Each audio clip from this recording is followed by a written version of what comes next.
Good morning, and it's a pleasure to continue after such a brilliant paper and presentation, and nice that Anna took up the big picture, because I'm going to focus now on a case study. And I'm not an architect, I'm an environmental psychologist, so I will be talking more about the meaning of spaces and not so, I'm not going to get involved with the exact spatial analysis, but more of this, of the meaning. And I come from Aalto University, which used to be the Helsinki University of Technology, where we have an institute for urban research on, what is it in English? Research Institute on Urban, Local and Regional Planning. So I'm going to talk first about the problem, research, question and aim, and then I'll give a small theoretical context from which I'm approaching this case study, which I will present, and then draw some conclusions. So, irrespective of 2,000 years of co-housing or communal living, actually, so it still is a very minor part of housing and dwelling. And as Anna told us, it's very underestimated, at least in Finland, but also, I guess, in most countries all over the world, although we are scaling up it here a great deal. And underestimated is also the role of the shared space. And my research question is that what is the role of shared space for the building and maintenance of the community? And now in the context of co-housing, and for me co-housing is, like Anna explained there, it's more or less like a dwelling with shared spaces and activities, if we take it in a broad sense. So it covers a great deal of even intentional communities, but now I'm talking more about the Scandinavian type of co-housing. And I made my PhD dissertation long time ago on self-planned and self-built co-housing experiment, but I analyzed only the particular dwellings in my dissertation, because my tutor told that, well, this communal part of it's no use of taking that in the dissertation. So typical at that time. So that's why when I heard about this conference, I thought, well, maybe I dig up my old results and look at the communal spaces too, because I had analyzed that part also of the community. But the theoretical context comes from the self-work model of the Scandinavian co-housing. In the 70s, there were a lot of co-housing experiments in Denmark and Sweden, and even in Finland. I lived for 12 years in the 70s in a self-planned co-housing experiment, which still is now, it's over 40 years. So there have been some co-housing even in Finland. And the idea was such that it was the Swedish big group who had the idea that you can either give up 1 square meter of your own dwelling and put it into the shared spaces, and then you can get the different dining, meeting rooms, laundry rooms, hobby rooms, etc. Or then you can take 10% of your apartment size and put it into bigger shared spaces. So when somebody asked about how do you pay for the shared spaces, so in Scandinavia it usually, if you go into a private dwelling project, so then it's up to you to decide, or to the group to decide how much shared space you wish to have, and then go further. Then the new everyday life group expanded this co-housing idea and shared living idea into the neighborhoods, and it's really about the planning the new everyday life structure, supportive structure, so that people can manage in the near environments with services and childcare and co-production, that kind of thing. So it was a whole framework, and I was part of this group also in the 80s. And now we wrote several books, and now we are going to meet the same group. We were 12 women from 4 different Scandinavian countries, and we will meet now in August and see what we have been, how we have applied this model during the 40 years. So we'll see, learn. But I will speak more now about the particular case that I studied for 10 years. But before that, so the idea, the schema of the theoretical idea of this new everyday life, and even part of this co-housing, is to create an intermediary level between the private household and the rest of the world. The sphere of reproduction, where you take care of your family and your children, and production, where you get paid work and paid and so forth. And the other 2 sectors are the public sector. In Scandinavia, in the Nordic welfare countries, we still have a very strong public sector that provides the care work. And then we have, of course, private sector with enterprises and so forth. And the idea, in order to get a very strong intermediary level between your private and the rest of the world, so you should have functions taken into the intermediate level. And if you think of a co-housing or a community or a Findhorn, so that's the title. You have here's a very strong functional basis, which then gives the possibility to have local production, a local organization, and then on that you build the culture, the strong culture. But you have to have these activities, the activity space, in order to build a strong intermediate level, which then supports the culture and yourself. So this is the kind of a model that we have been working with.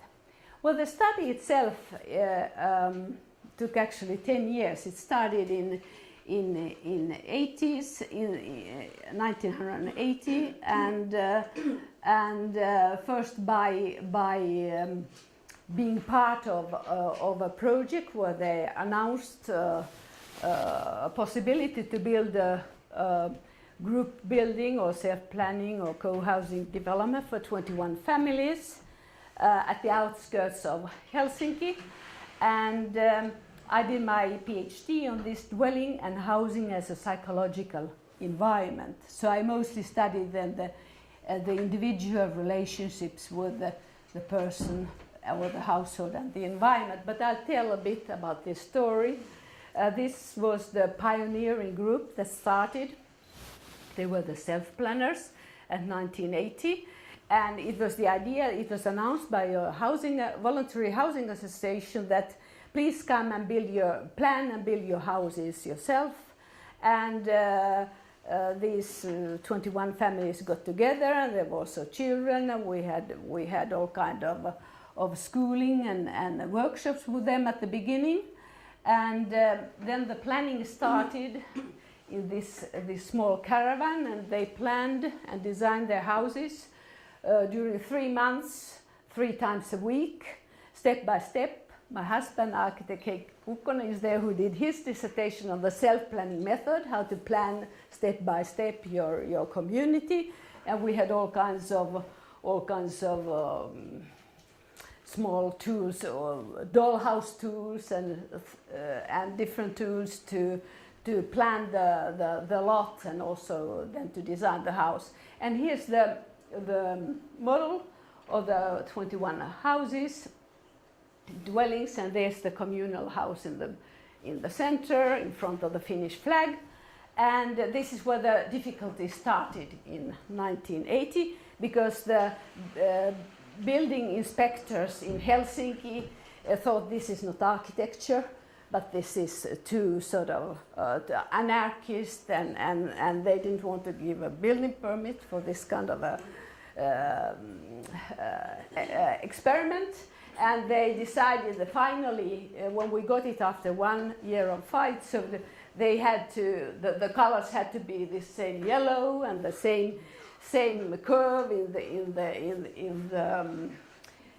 the roofs and the same windows and everything. They wanted to harmonize it so it would be more architecture-like, which meant that half of the self-planners had to give up the project because it was very hard to have money at that time in the 80s. You couldn't just go and loan money. It was very difficult because most of the self-planners, they were really workers. They were manual workers who could also build their houses. So that meant that the housing association had to sell half of the houses with the plans of the self-planners to external people.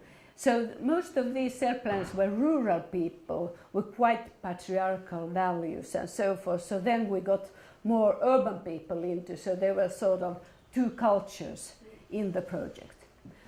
Well, finally, the self-planning stage took place during 1 year, and fighting for the building permit another year, and then the construction a third year. So in 83 they started to construct, and at the beginning, so the idea was that there would be very, very small private lots and bigger shared outdoor spaces, but at the end, so the shared outdoor spaces were pretty small, but still there was the communal house was there, and instead of putting 1 square meter, they put 2 square meters into the communal house finally. But I tell you here how the history affects the interpretation of the dwelling is that as the planning phase was so that the groups were divided into 3. There was the upper village, the middle village, and the lower village. And these groups stayed also during the dwelling period. Even today, there's a division between the upper and lower village in interpretation, and even some conflicts that have taken place during 30 years. So it's really the history sort of reproduces very, very strange things now that I look backwards to it.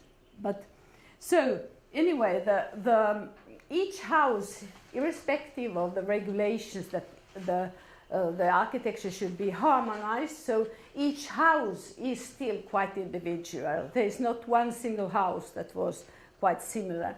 And the building then started with a communal house here, and also which they built together, the communal house. And this is the Tauko, the sort of a group working, taking care of the outdoor landscaping outside the communal house. And each house is really a little bit different. So there were cultural variations in the dwellings in terms of architecture, so that the rural people wanted to have more like rural type of design inside, and the urban people tried to do more urban type of things. The basic spatial type, which goes to the rural, they had a big kitchen, a big drawing room together, whereas the urban type of people have more like separate rooms and functional spaces. The sauna was more a real sauna that you can heat with wood, and the rural urban had just electric sauna.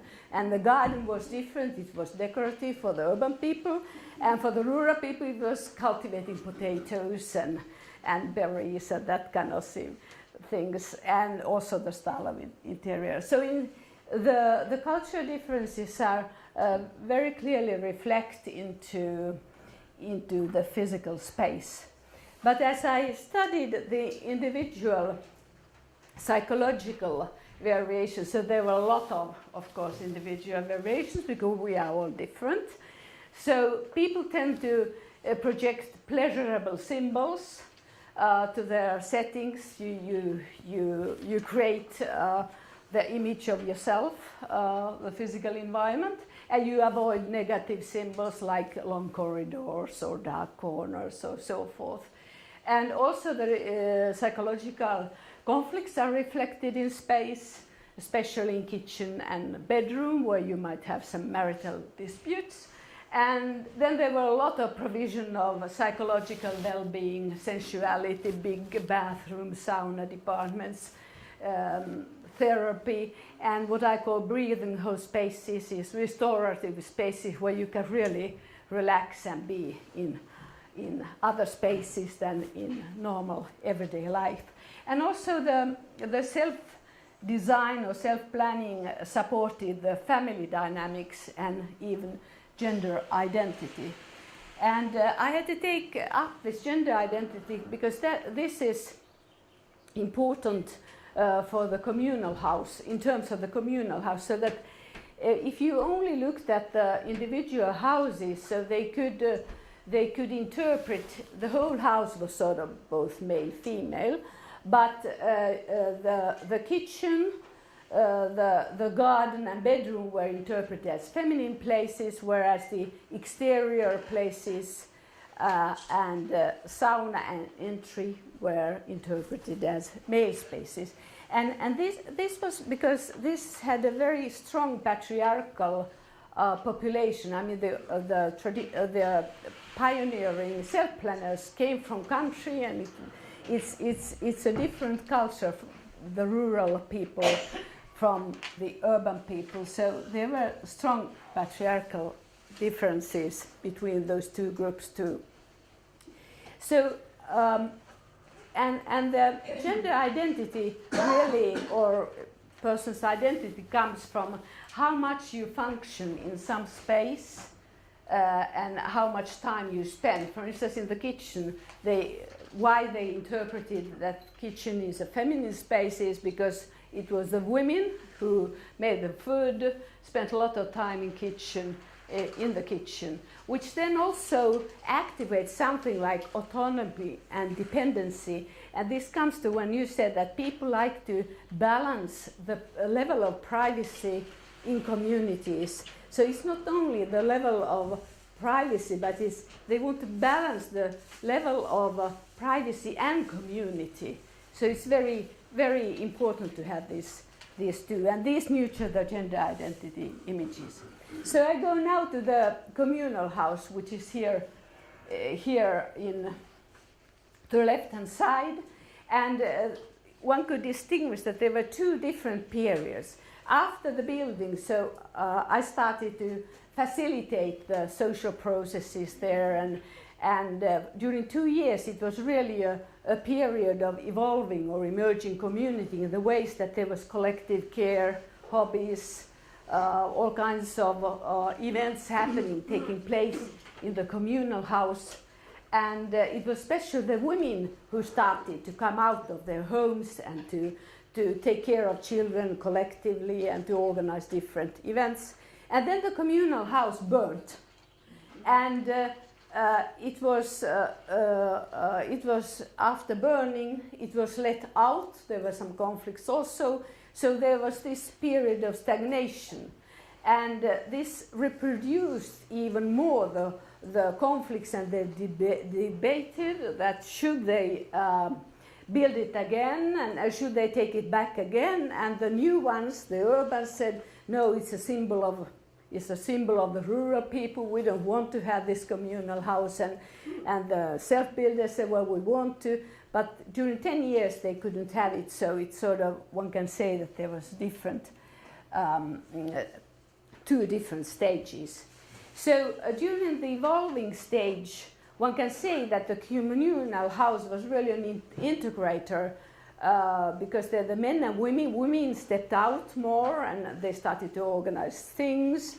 Adults and kids had shared things, formal, non-formal, self-planners, non-planners. They had a space to get integrated with. And when this space was not there, there was a really clearly seen disintegration of the community. So the triple role of shared spaces, it really is an arena of action, it's a producer of meanings, and then it's a medium of integration and or disintegration. You can't say that it's just one thing, but it has a multifunctional role.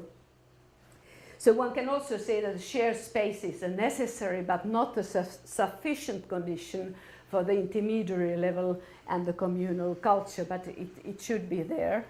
And then it's especially important for gender roles and groups who are involved with care. And if you think about the spatial theory, so this sort of confirms that it's both the container theory, that the space is something concrete, that you should have it here, a table is a table. I mean, this is a philosophical question, of course, but that's important.